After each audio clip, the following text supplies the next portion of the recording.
دوستانو که چیرته موږ تاسو فکر وکړو نړۍ دومره پیشرفت او ترقی کړې ده چې حتی تر دې پورې چې مکتبونو کې روباټونه شاګردانو ته درس او تعلیم ورکوي او داسې ماشینونه جوړ کړي دي چې په یو دقیقه کې سلګونه ورقې سلګونه لوګوګانې انداسې سلګونه کارټونه چاپولی سي. خو لنډ مثال دا ماشین دا ډېر پخوانی ماشین دا د دې لپاره ما راوسته ده چې ته افغانستان کې دا ماشین نه هم استفاده نشي کېدلی نه څوک کولی سي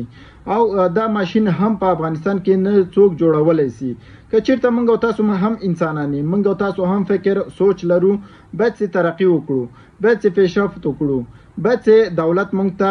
د کار زمینه د داسې پیشرفت زمینه موږ ته مساعده کړي تر څو پورې داسې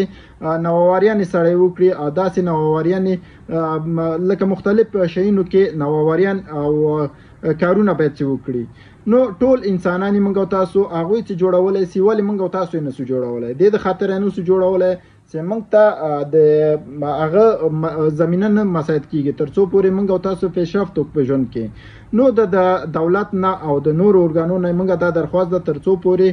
دې شیانو ته توجه وسي تر څو پورې افغانان هم پیشرفت وکړي نوآوریانې وکړي تر څو پورې د نور نړۍ سره ځانونه سیال کړي.